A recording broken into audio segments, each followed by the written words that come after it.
Argumen ketiga bumi bola, GPS dan Google Maps.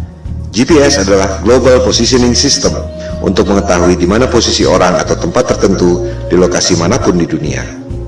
Disebutkan bahwa orang yang ada di ujung barat tak dapat mengirim sinyal wireless ke orang yang ada di ujung timur karena terkena lengkungan bumi. GPS pada mobile phone kita, juga pada aplikasi Uber, Gojek, dan lain-lain, menggunakan berbagai aplikasi yang sudah ada. Yang paling umum adalah Google Maps. Jika ada orang mengatakan bahwa GPS Anda sebenarnya tidak menggunakan satelit, apakah Anda percaya? Kita tak perlu ngarang atau debat kusir. Mari kita dengar sendiri apa yang dikatakan oleh Google tentang Google Maps. Google Maps for mobile has solved this problem with a new beta feature called My Location. Instead of you telling Google your location, Google displays your location on the map with a click of a button, and it doesn't require GPS. Dengar sendiri kan? Ternyata My Location pada Google tidak menggunakan GPS, tidak menggunakan satelit. Ini adalah penjelasan resmi dari Google. Anda bisa search di YouTube, ketik Google Maps for Mobile with My Location. Lantas, bagaimana Google Maps, Gojek, Uber, dan lain-lain bisa bekerja pada HP kita dengan begitu canggihnya? Mari kita dengarkan lanjutan penjelasan Google bagaimana mereka melakukannya. So, how does it work?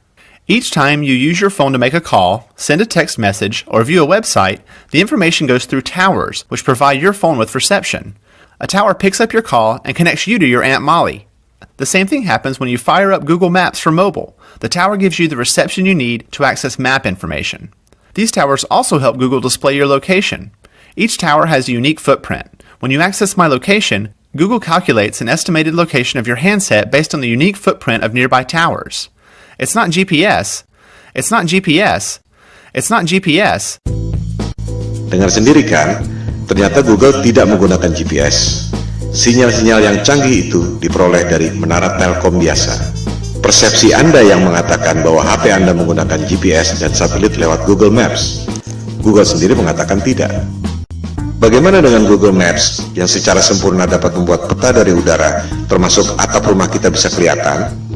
Bukankah itu menggunakan satelit?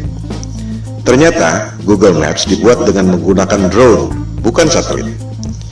Silakan Anda riset dan temukan sendiri. Semua bukti-bukti ada di depan mata. Anda hanya tak memperhatikannya saja selama ini. Itu yang membuat kesadaran Flat Earth booming secara eksponensial sejak 2015. Pada bumi yang datar, satelit memang tidak diperlukan. Anda hanya perlu menara-menara Telkom. Hal ini akan kita bahas pada bab berikut, bagaimana USGS mengatur jarak penerbangan pesawat. Pertanyaan yang mind-provoking adalah, jika Anda bisa dapat uang 1,5 triliun rupiah untuk membuat satelit, padahal sebenarnya Anda cuma keluar biaya bikin tower 150 juta, keuntungan 10.000 kali lipat, dan orang tak ada yang tahu, Anda mau atau tidak? Keuntungan 10.000 kali lipat. Anda dagang dengan modal 1 juta, dapat hasil 10 miliar. Mau atau tidak? Saya tidak mengatakan Indosat atau PT Telkom menipu dengan satelit, sebab mereka tak bisa bikin satelit. Yang bisa bikin satelit adalah dia-dia juga, Hughes, Boeing, Ball, Lockheed Martin, dan lain-lain. Jika ditelusuri lagi, perusahaan-perusahaan aerospace membuat satelit itu dimiliki oleh dia-dia juga. Kelompok 1% penduduk yang lebih kaya dari 99% penduduk dunia lainnya. Kelompok 1% ini sudah lebih dari 100 tahun memonopoli bisnis lewat kartel untuk mengontrol harga agar menjadi mahal. Berlian misalnya, harganya menjadi mahal akibat dimonopoli oleh kartel. Mereka membuat ilusi supply dan demand supaya harganya tinggi. Di sektor supply, sebenarnya sumber daya berlian tidak selangka itu. Silakan Anda cek bagaimana kartel De Beers bisa menguasai pertambangan berlian dan membuatnya seolah-olah itu barang langka. Di sektor demand, kartel membuat ilusi seolah-olah berlian adalah kebutuhan manusia. Seolah-olah perkawinan Anda tidak afdol jika cincin kawin Anda tak ada berliannya. Itu sebenarnya adalah propaganda marketing yang dimulai tahun 1940-an. Begitu pula dengan ilusi minyak adalah sumber daya fosil. Minyak adalah senyawa hidrogen, oksigen, dan karbon, disebut hidrokarbon, yang berasal dari perut bumi. Tak ada bukti bahwa minyak berasal dari fosil tumbuhan dan dinosaurus. Itu adalah ilusi yang diciptakan oleh Rockefeller agar harga minyak menjadi tinggi. Rockefeller mengundang saintis ke konferensi Jenewa tahun 1892 untuk memulai propaganda bahwa minyak berasal dari fosil dinosaurus dan tumbuhan. Padahal, fosil adalah benda padat dan hidrokarbon minyak adalah benda cair. Fosil yang berasal dari makhluk hidup tak pernah jauh dari permukaan bumi. Sementara, manusia mengebor minyak sampai kedalaman 10 km dan tak pernah ada bukti bahwa fosil ditemukan di kedalaman itu. Tak semua orang menyadari bahwa media-media massa besar di dunia dimiliki oleh 6 perusahaan saja. Si kelompok 1% itu mampu memonopoli informasi yang diterima oleh 99% penduduk dunia lainnya. Hal ini yang disebut sebagai propaganda, mind control. Jika kelompok super kaya yang 1% itu, atau disebut elit global, mampu mencuci otak Anda lewat pendidikan, media massa, dan film-film, ilusi marketing yang membuat harga berlian dan harga minyak menjadi tinggi, apakah mereka tak mampu membuat ilusi tentang satelit? Kembali pada soal GPS. Tak semua orang menyadari bahwa GPS digunakan sejak tahun 1973 yang merupakan bagian dari teknologi militer. GPS berasal dari teknologi sebelumnya yaitu LORAN atau Long Range Navigation dan Decca Navigation yang digunakan sejak Perang Dunia Kedua. Of its equipment, which makes it very easy to operate and maintain once you understand a few fundamentals. To provide worldwide coverage, the Omega system will use 8 VLF transmitting stations. One in Norway, another in Trinidad, one in Hawaii, and another in north-central United States. Of the remaining, one is in the Indian Ocean, another in the southern part of South America, one in the Tasman Sea area, and finally, one in the Western Pacific. Apa yang membuat Anda berpikir bahwa dunia militer yang didesain buat perang membela negara tiba-tiba jadi malaikat yang menolong umat manusia di negara-negara lain dengan memberikan teknologi gratis? Disinilah jelinya the global elites yang sudah lebih dari 100 tahun memperoleh profit dengan cara menipu orang, scam, money laundering, transaksi fiktif, you name it. Demikian halnya dengan NASA.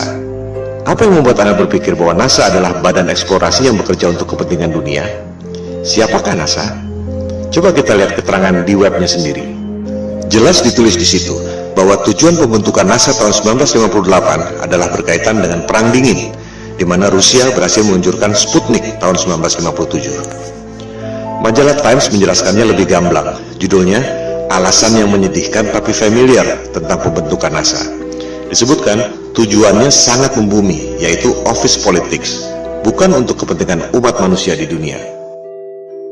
Budget NASA 2016 adalah 19,3 miliar dolar atau sekitar 256 triliun per tahun. Hasilnya, kebanyakan adalah propaganda CGI. Motivasinya, ada 256 triliun motivasi di situ. Bisnis adalah bisnis, di mana ada peluang, pasti banyak kepentingan. Bukan hanya pegawai-pegawainya, tapi juga kontraktor-kontraktor besarnya. Roket memang diluncurkan, tapi jika diperhatikan, arahnya tak pernah lurus ke atas, selalu melengkung dan akhirnya horizontal. Karena memang tak pernah lewat dari low Earth orbit, sekitar 500 km dari permukaan bumi. Seperti yang dikatakan Times tadi, tujuan pendirian NASA sangat membumi, yaitu office politics. Pertanyaannya, untuk politik dan kepentingan siapa? Seperti yang telah disebutkan di awal, persoalan flat earth ini bukan debat kusir, bukan omong kosong, bukan adu ego, bukan adu pintar, melainkan ada hal lain yang lebih fundamental yang sangat berhubungan dengan kehidupan kita. Pada pembahasan selanjutnya, di video-video berikutnya, kita akan membahas hal ini. Ilusi bumi berbentuk globe memang sengaja dibuat oleh para globalis atau biasa disebut elit global. Mereka lah yang membuat berbagai krisis, perang, termasuk menjauhkan manusia dengan ketuhanan lewat dogma-dogma sains modern dan ilusi bumi globe. Kita sebenarnya tak perlu bayar biaya telekomunikasi mahal-mahal, tak perlu bayar listrik mahal-mahal, tak perlu bayar bensin mahal-mahal. Teknologinya sudah ada dari tahun 1898, dibuat oleh manusia paling jenius yang pernah lahir di muka bumi, yaitu Nikola Tesla.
Seperti yang telah dikemukakan tadi, kita sebenarnya tak perlu bayar listrik mahal-mahal, tak perlu bayar biaya telekomunikasi mahal-mahal, tak perlu bayar bensin mahal-mahal. Teknologinya sudah ada sejak tahun 1898 yang dibuat oleh Nikola Tesla. Itu sebabnya ia dikucilkan oleh JP Morgan, salah satu pentolan elit global. Hal-hal seperti itulah yang dilakukan agar kelompok yang 1% itu bisa mengontrol 99% penduduk dunia lainnya. Berbagai manipulasi dan propaganda mind control dilakukan, seperti membuat ilusi supply dan demand, ilusi satelit, ilusi GPS, ilusi bumi berbentuk globe, ilusi bahwa mereka adalah kelompok adidaya yang sudah mampu melakukan eksplorasi ruang angkasa. Bangkitnya kesadaran flat earth merupakan ancaman bagi mereka. Oleh sebab itulah pemaparan ini diberi judul Konspirasi Bumi Datar.